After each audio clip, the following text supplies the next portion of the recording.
Copper Calamity. On the island of Sodor, there are two types of engines. Steam engines and the infamous diesel engines. Diesels sometimes are quite mischievous, but like any of Sir Topham Hatt's engines, try to be really useful. At the Dieselworks in Vickerstown, the Diesels of Sodor were getting ready to start the day. All right, Diesels, I need all of you on your best behavior, even though I know that's going to be hard. Diesel 10? Why exactly? Because Sir Topham Hatt has many jobs for all of you today. And with Dark Den and Norman on the mainland today, there was a major shortage of diesels. Devious Diesel was cross. Then if there is such a shortage of diesels, number 10, then why aren't you gonna work? Because I'm a leader, an officer of the Diesels of Sodor, if you will.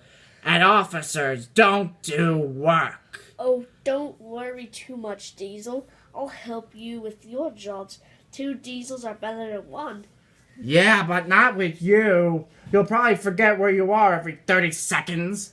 And he oiled away. Well, Diesel seems to be extra grumpy today, Sydney. Yes, indeed, Pox. And that is bound to get him into trouble. Let's see if we can follow him around and make sure that doesn't happen. But Diesel 10 heard their plan and clanged Pinchy up against his side. There will be no super spy missions today. Do your work so Sir Topham Hatt doesn't yell at me. Oh, of course, Diesel. It's Diesel 10. Paxton 10. Now, Dennis, wake up and get out there. Sorry. Choo-choo. Boy, I'm starting to think old Dennis is more forgetful than you, Sid. Thinking he's a stinky steamy. Boy, what else could go wrong? Diesel was shunting trucks of rusty engine parts at the smelters yard. He was still sore about his argument with the other Diesels in the morning. Paxton had arrived. He had already unloaded his rusty parts. They needed to be dumped into the scrap incinerator at the other side of the smelter's yard, so they could be melted into smaller pieces, then sent to Whiff's waste dump for sorting. But Diesel, being as angry as he was, wasn't paying attention. Diesel, the incinerator is the other way. Go away, Paxton. I know what I'm doing. Who are you, Mr. Know-It-All? No, exactly. I can't be a mister. I don't have 2 arms or 2 feet. I got wheels and side rods. Paxton's little speech about his anatomy was distracting Diesel even further. He was now very far away from the scrap incinerator on the other side of the smelter's yard and heading right into the copper smelter. Diesel, watch out! You're heading straight into the copper smelter. I told you, you meddling Diesel, mind your own business. And in a flash, Diesel was smacked right inside the copper smelter, where a load of molten lava was just about to be poured into an insulated truck, which was now deep inside the smelter, since Diesel slammed right into it. His driver jumped clear before disaster struck. Oh no! Molten copper poured right all over Devious Diesel. Diesel, are you okay? Diesel, please tell me if you're all right. Speak to me. Paxton got his answer. Out of the smelter came a glistening, glittery, copper-shelled Diesel. Look at me, Paxton. This is disgraceful. Oh boy, Diesel. That is amazing. You look like a penny. Never mind that, Paxton. I'm hot and bothered. Look, that copper goop is hardening to my wheels already. Maybe you should go back to the Dieselworks, Diesel. Or perhaps I should shunt you there myself. No. I have to continue my work. I don't want to hear Diesel Tanner Sir Topham Hatt yelling. Okay. Paxton was still concerned about Diesel's condition. He shared these concerns with Sydney at the Dieselworks, since Sydney had already finished his jobs for the day. That is very scary, Paxton. Imagine being covered from top to bottom in hard and molten copper. Diesel could be in grave danger. Sydney, did I hear you say Diesel could be in danger? Yes, Thomas. At the smelter's yard, he got caught in the copper smelter, and molten copper spilled all over him. He's now Diesel, in a shell of glistening in the summer sun copper. Cinders and ashes. Then we have to help him. He could have some serious damage. Where is he now? I know he had to take a small freight train to the docks. And you say he left from the smelter's yard? Absolutely, Thomas. I was there. I was there, honest. So if Diesel was heading towards the docks from the smelter's yard, he must be going up Gordon's Hill. That's the connector between the two. Well, at his speed, with all of that hardened copper on him, he must be approaching that steep hill as we speak. No time to lose. Let's go rescue Diesel. On Gordon's Hill, Emily was going up with her passengers. Hold on, everyone. The top of Gordon's Hill is near. But what Emily didn't know was that copper-covered Diesel was on the same track as her and right behind her.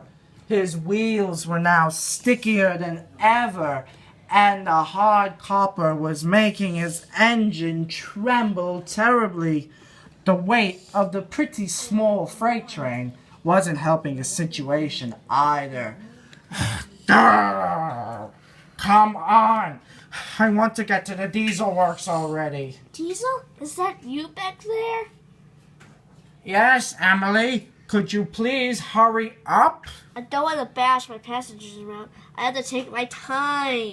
Diesel was so furious that he wouldn't get to the Dieselworks earlier. He biffed right into the back of Emily's coaches. Then there was trouble. The molten copper was now stuck, hardened right onto the coupling of Emily's brake coach. Diesel, let it go. Let it go. I'll try to go faster. I can't now, Emily. I'm stuck to you. To make matters worse, Toby the tram engine was also approaching the hill on the same line.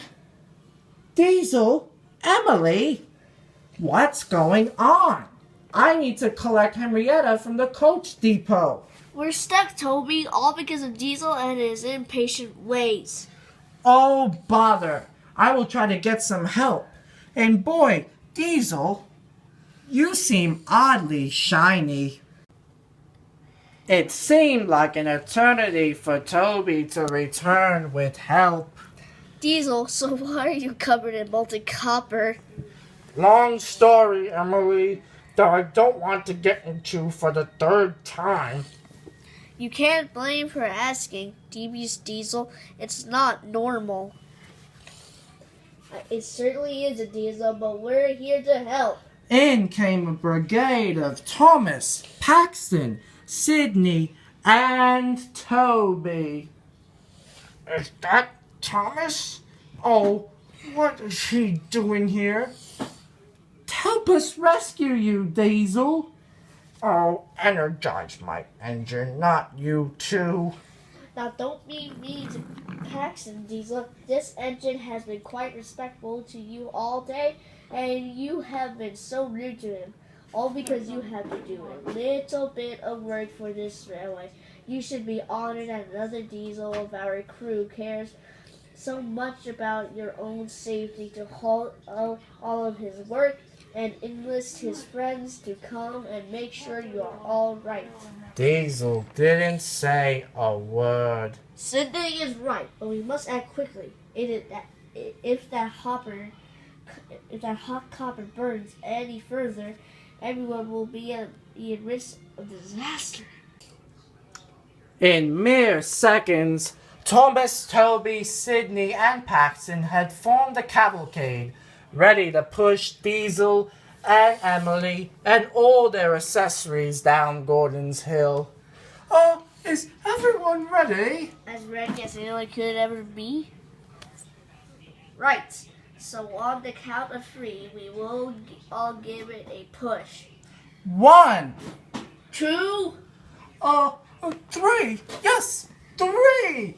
and with all their might, the Steamies and the Diesels gave a big push when they rode right up the hump of the hill and right back down. They were now safe. Hooray! Now let's get Emily and Diesel to this Dieselworks so they can get separated and Diesel can be back to normal. Thank goodness. I thought everyone forgot I'm still covered in copper. At the Dieselworks, workmen were trying very hard to remove Diesel's copper shell. It was hours past the incident at Gordon's Hill, and Diesel had yet to come out of the repair shed. I hope they are able to take off all that copper from Diesel. You saw how long it was just to separate us from that copper-colored couplings. I trust my workmen will do the finest job of rescuing dear Diesel from his little problem, but I do hope they finish up soon, because Sir Topham Hatt is bound to arrive at any moment. Thomas noticed Paxton looking quite glum in the siding. Paxton, what's the matter? Thomas, I just hope Diesel isn't mad at me for not minding my own business and getting all of you involved with his problem. I'm sure he won't be, Paxton. You did the right thing. You saved him. Diesel just has a different way of expressing his feelings. Just then, Ari and Bert rushed out of their berths. Here comes Diesel! Diesel appeared, and he was back to his old paintwork. No longer was his smirk stained in copper, or was his engine overheating. Diesel was simply Diesel. Diesel, you're back to normal. I'm so happy. He simply grumbled. But you can imagine those grumbles translate to, "Thank you, Paxton." Terrific. Diesel's not covered in what was it covered in? Quiet! Look who it is. Sir Topham Hatt arrived with Toby. I have good news for all of you. Fantastic work today. Everyone I have spoken to were happy with how fast and how perfect you helped them out today. Diesel 10, you certainly lead a really useful pack of diesels here. Very good to hear, sir. Very good indeed. The engines were quite confused when Sir Topham Hatt left. So he doesn't know anything about Diesel's accident in the copper smelter today? No, and keep it that way.